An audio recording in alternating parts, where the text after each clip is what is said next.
3 de noviembre de 2024, 31º domingo ordinario.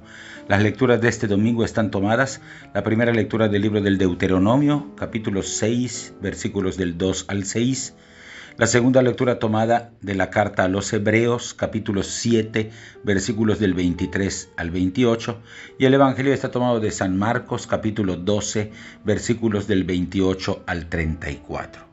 Como hacemos cada domingo, tomamos en nuestras manos nuestra Biblia o nuestro misal, hacemos una primera lectura atenta y pausada de los 3 pasajes y pasamos ahora a escuchar los comentarios.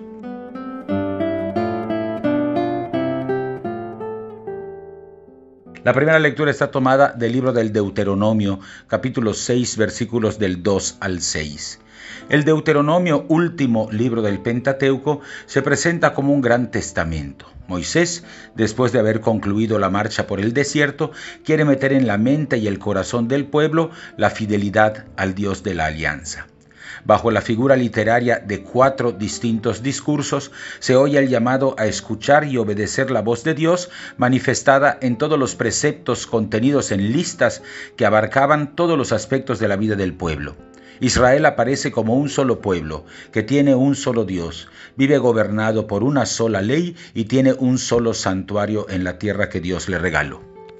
La sección que va del capítulo 4, versículo 44, al capítulo 11, versículo 32, forma parte del segundo discurso de Moisés. Es una sección que exhorta a vivir según la voluntad de Dios y que presenta el Decálogo, capítulo 5, versículos del 1 al 22, y una larga y apremiante llamada a observar la ley del Señor y su mandamiento principal: amar y respetar a Dios, venerarlo y adherirnos a su persona, escuchar su palabra y cumplir con sus preceptos y sus normas. Todo el discurso habla de la opción fundamental de Israel por su Dios y, en consecuencia, el rechazo a los demás dioses. Hay una relación exclusiva y única entre el pueblo y su Dios. La ley de Dios es garantía para el pueblo, porque si la cumple tendrá larga vida. Pero no es asunto de una obediencia impuesta ciegamente, sino fruto de una experiencia de amor. Obedecemos a Dios porque lo amamos y sabemos que quiere lo mejor para nosotros. Amar a Dios implica escuchar su palabra y obedecerla para que un nuevo modo de vivir garantice la justicia y la fraternidad en el pueblo y la alianza con Dios se prolongue en las nuevas generaciones. Es muy recomendable leer el pasaje completo, 6 del 1 al 9. Se llama a todas las generaciones de israelitas a vivir felices conforme a la voluntad de Dios, cumpliendo sus preceptos. Se remarca aquí el principal mandamiento del amor a Dios. Esto tiene importancia porque los estudiosos de la ley de Moisés cuentan 613 mandamientos. 248 son normas positivas, es decir, aquello que se debe hacer, y 365 son prohibiciones, es decir, lo que no se debe hacer. Hoy escuchamos en la lectura el Shema Israel, que es una oración que, completada con Deuteronomio 11 del 13 al 21 y Números 15 del 37 al 41, es una oración que es recitada por los hijos de Israel al amanecer y al anochecer, y todo buen judío desearía morir con ella en los labios. Contiene lo esencial de la alianza, el amor sin reservas al único Dios y el compromiso de llevar una vida de respeto y de obediencia al Señor. Este mandamiento del amor a Dios será completado por Jesús en el Evangelio con el mandamiento del amor al prójimo.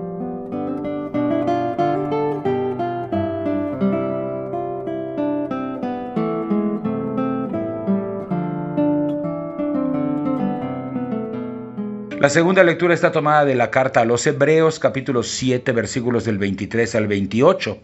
El autor de la carta a los Hebreos continúa con su demostración. Quiere dejar claro que Jesucristo cumple con todos los requisitos para ser sumo sacerdote. Con paciencia ha ido desmontando la validez del sacerdocio levítico y con la ayuda del Salmo 110 y de la figura de Melquisedec ha proclamado que Jesús es verdadero sacerdote debido a su resurrección. En la sección 7 del 1 al 28 se ha abordado el sacerdocio de Cristo y para diferenciarlo del sacerdocio del Antiguo Testamento ha recurrido a la figura de Melquisedec, capítulo 7, versículos del 1 al 10. Ahora el autor va a profundizar en la superioridad del sacerdocio de Cristo y desarrollará una característica del nuevo sacerdocio de Jesús. Es eterno porque nunca más será interrumpido por la muerte. El sacerdocio levítico se adquiría por descender de la tribu de Leví. Jesús es de la tribu de Judá, por lo que no sería sacerdote por sucesión humana, sino por su sacerdocio basado en el poder de Dios, que al resucitarlo de entre los muertos cumplió la promesa del Salmo 110:4, que su Hijo sería sacerdote para siempre. Jesús ha alcanzado esta perfección con la oferta de su vida, el único sacrificio que ha resultado agradable al Padre y ha conseguido para todos los que creemos en Él el acceso a la salvación. Por eso la lectura lo proclama con adjetivos que revelan su grandeza. Santo, inocente, inmaculado. Con cuánta confianza hemos de ponernos en las manos de un sacerdote tal. Los sacramentos, particularmente el bautismo y la Eucaristía, nos hacen participar ya del misterio pascual de Cristo. Adherirnos a Jesús, nuestro sumo sacerdote, significa estar dispuestos como Él a ofrecer la vida como ofrenda, una vida vivida en santidad.